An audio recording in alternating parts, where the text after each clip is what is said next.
Hi,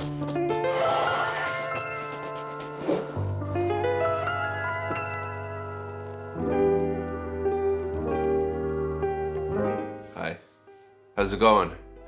How's everybody doing today? Me, I'm kind of rushing around a little bit. I'm under some pressure. I gotta ship this 16 to 35 back to Sony. Thank you, Sony, for sending it over. I actually really enjoyed my time with it. But today, before I throw it in the box and ship it back, we're gonna be doing a little comparison with the Tamron 17 to 28 f2.8. And there's quite a bit of differences here between these two lenses that might make you sway one way or the other. So let's get into it. First up, let's go over size and weight. Now, the Tamron is my lens. I own this lens, and from the jump, I already thought that it was a fairly small and lightweight, compact, sort of do-it-all lens, especially for content creators. But then the Sony came in, and you can actually see that the Tamron is quite a bit longer and about 75 grams or so heavier. So I could feel the weight difference. Absolutely. This definitely feels like a more heavier solid lens, and this feels a little lighter, which I like. We have internal zoom on both lenses, but with the Tamron, you could actually see the lens moving back and forth within the lens cylinder. Whereas the Sony, you actually need power to zoom in and out because it doesn't have a zoom ring, because it has a zoom trigger here, which we'll get to a little bit later. But nothing is really moving here. I mean, there is some elements inside moving around, but it's a completely different design. The Tamron 17 to 28 is obviously a little less on the wide end and the tight end, but you get a faster aperture at f2.8, whereas the 16 to 35, obviously you get a little wider and a little deeper, but it's an f4 all the way through, constant aperture on both. Build quality, I would call it even. They're both pretty much made out of plastic. I think if the weight difference wasn't there between the both of them, they would pretty much feel exactly the same. They're plastic lenses. $900 for the Tamron and $1,200 for the Sony. So $300. Not really a huge difference there. 500 or more, then I can understand, but $300, $200, I wouldn't let that make or break my decision on a lens. Now, this whole time using this lens, I've been using it with the Sony FX3. And the FX3, if you didn't know, has a little zoom trigger on top, where a lot of other Sony cameras power switches. It's actually pretty nice. I really enjoyed the zoom rocker on the FX3. But not realizing that, hey, what if you're somebody with another camera that doesn't have the zoom rocker on top? Then I would have to resort to using this little zoom toggle here, as opposed to being able to twist the actual lens physically and like perfectly dial it in.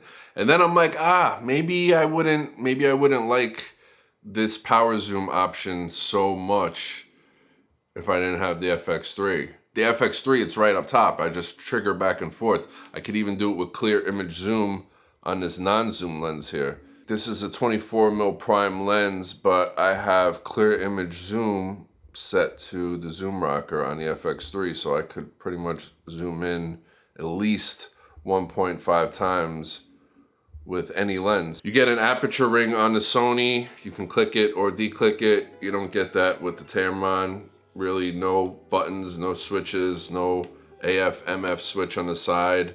You get all of that on the Sony, and you get none of that on the Tamron. For filter sizes, in case you're interested, 67 on the Tamron and a 72 on the Sony. Those things interest me. Maybe it interests you. I don't know. Who knows? All right, here is the Tamron. We are at f2.8 at 17mm. We do have active steady shot on because Sony's IBIS is not really great by itself, but active steady shot helps out a little bit. Again, both lenses are great for content creating, but with the f2.8, you do see we get quite a bit of separation between the foreground and the background, and this lens looks great.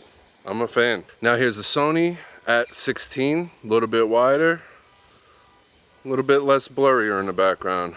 I'm sure the active steady shot probably performs slightly better with the Sony compared to the Tamron, but I'd say the images are pretty comparable and everything looks great. All right, Sony, this actually looks pretty good. Like, see, I don't mind that background not being, I liked the blurry background before, but I also don't mind this. This still looks good. My beautiful shelf back there that I just decorated. I put all my vintage cameras up. We're stepping this place up. I'm in a new house. If you guys didn't see some of my past videos, bought a new house. Very happy. Lot more shooting space in here.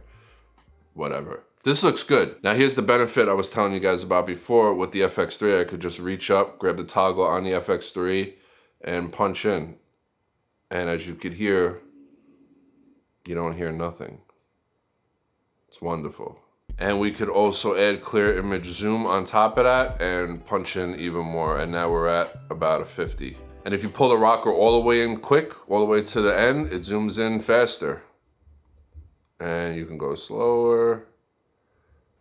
You can go extremely slow. It's very sensitive, very dramatic.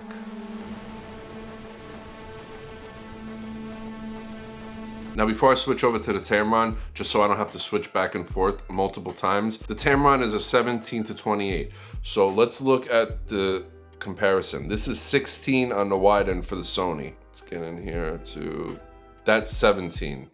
So that 1 millimeter difference between 17 and 16 is not much at all. Now let's check out the difference between 28 and 35. Right there, we're at 28.